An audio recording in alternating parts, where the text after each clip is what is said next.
Hello everyone, anganwadi से जुड़ी महत्वपूर्ण खबरों में आप सभी का हार्दिक स्वागत है। जैसा कि आप लोगों को पता है, आगामी चुनाव नज़दीक है, जिसको लेकर के बजट पारित किए जा रहे हैं और हर एक बजट में हर एक विभाग के लिए कुछ न कुछ दिया जा रहा है। आपको पता है कि चुनाव के समय में बजट यानी आने वाले चुनाव की वोट बैंक, आने वाले चुनाव के लिए अपनी जीत के लिए जो वर्तमान में सरकारें हैं या विपक्ष में सरकारें हैं, अपनी तरह तरह की वादे लाती हैं, अपनी स्कीमें लाती हैं, अपनी योजनाएं लाती हैं और उससे जनता को लुभाने का प्रयास करती हैं। इसी संबंध में अभी जो बजट पारित हुआ है, आप लोगों ने देखा था कि उस बजट में आंगनबाड़ी वर्कर के लिए कुछ नहीं था। इसको लेकर के बहुत जगहों पर सेविकाओं ने विरोध भी किया है। उस विरोध की मैं आप लोगों को इसमें न्यूज़ दिखाने वाली हूँ, पूरी डिटेल में पढ़ के सुनाऊंगी। साथ ही साथ हम लोग एक और मुद्दे पर इसमें बात करने वाले हैं, वो है आंगनबाड़ी सेविकाओं की स्थिति। हालांकि यह पिछले लगभग कई सालों से आंगनबाड़ी सेविकाएं अपनी मांगों के लिए लड़ती आई हैं। आप लोगों ने देखा था, चाहे 2000 हम लोग बात करें 24 की, 2019 की, 18 की, हर साल जब भी चुनाव होने को रहते हैं या ऐसे बिना चुनाव के भी जब जब सेविकाओं को लगता है कि अपनी मांगों के लिए आवाज़ उठाना चाहिए, सेविका संघ के द्वारा, चाहे एटक से संबंधित हो या जो है कि अन्य भी कई सारे संघ हैं उनका बात किया जाए, हर तरह से सेविकाओं की आवाज़ को उठाने का प्रयास किया जाता है। आंगनबाड़ी वर्कर, सेविका और सहायिकाओं की जो स्थिति है वह किसी से छुपी नहीं है। यदि हम आंगनबाड़ी सेविकाओं की बात करें तो आंगनबाड़ी सेविकाएं या तो एक बच्चा से कहिए या फिर एक किशोरी बालिका से उठाइए कि एक किशोरी बालिका को उसको सही पोषण परामर्श के साथ साथ एक गर्भवती माता की देखभाल, उसके गर्भ में पल रहे बच्चे की देखभाल, बच्चे के पैदाइशी के बाद से उस बच्चे की देखभाल, उसको सही समय पर पोषण परामर्श देना, सही समय पर उसको राशन देना, टीकाकरण करवाना, उसके बाद से जब बच्चा पढ़ने के योग्य हो जाता है तो 3 वर्ष के बच्चे, आपको पता है कि 3 वर्ष के बच्चे को संभालना दुनिया में सबसे मुश्किल काम है।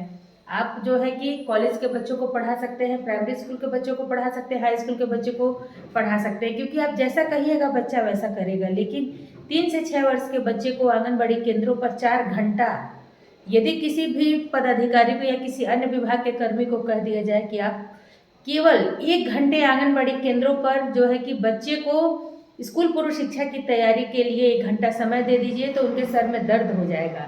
लेकिन हम आंगनबाड़ी वर्कर प्रत्येक दिन उसे अपना काम नहीं समझती, हम उसे अपना समाज सेवा समझती, हम उसे अपना धर्म समझती हैं और उसे प्रत्येक दिन हमें आंगनबाड़ी केंद्रों पर पूरे 4 घंटे की सेवा देती हैं।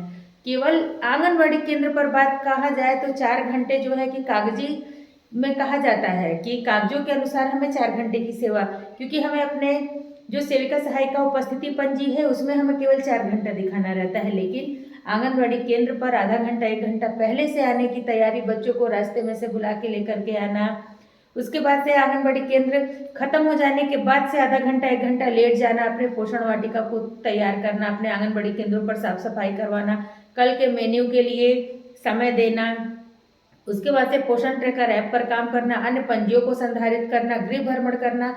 यदि हम लोग देखा जाए तो प्रत्येक दिन हमें आंगनबाड़ी सेविकाओं को 10 से 12 घंटे का काम करना पड़ता है, मगर उसके बदले में सरकार हमारे साथ जो सौतेला व्यवहार करती है उसको लेकर के सेविकाओं में बेहद ही आक्रोश है। और आगामी चुनाव में सेविकाओं ने यह ठान लिया है कि उन्हें सरकार के खिलाफ विरोध प्रदर्शन ही नहीं करना है, बल्कि अपना जो वोट है, अपना जो कीमती वोट है उसका भी सेविकाएं बहिष्कार करने की बात कर रही हैं।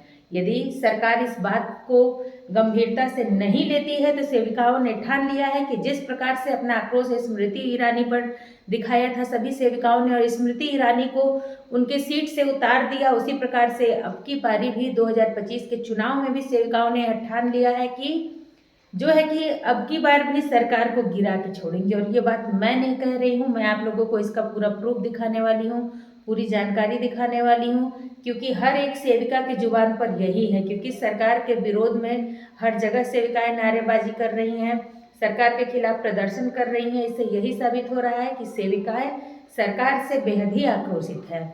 मैं अपने आदरणीय प्रधानमंत्री माननीय श्री नरेंद्र मोदी जी से हाथ जोड़ के रिक्वेस्ट करती हूँ कि आंगनबाड़ी सेविकाओं की बातों को समझें, उनको गंभीरता से लें, 26 जनवरी में बुला करके प्रशस्ति पत्र दे देने से या अन्य कार्यों में सेविकाओं के नाम का चर्चा कर देने से सेविकाओं का पेट नहीं भरता है। सेविकाओं के भी बाल बच्चे हैं, सेविकाओं का भी परिवार है, क्योंकि आपने जो एक आंगनबाड़ी सेविका की नौकरी दी है वह केवल सेविका नहीं करती है।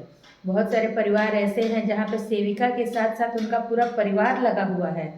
सेविका बहुत सारी बहनें जो पहले की हैं या अभी भी कहा जाए तो बहुत सारी बहनें ऐसी हैं जो मोबाइल में लाख सिखाने के बाद भी काम नहीं कर सकती है। बच्चों की पढ़ाई डिस्टर्ब होती है। सेविकाएं अपने बच्चों का पढ़ाई छुड़ा करके इसमें लगाई रखी हैं। बाहर पढ़ने नहीं भेज पा रही हैं क्योंकि मानदेय इतना कम है। बाहर पढ़ने नहीं भेज पा रही हैं क्योंकि उनको अपने पोषण ट्रैकर में सेविकाओं से काम करवाना है।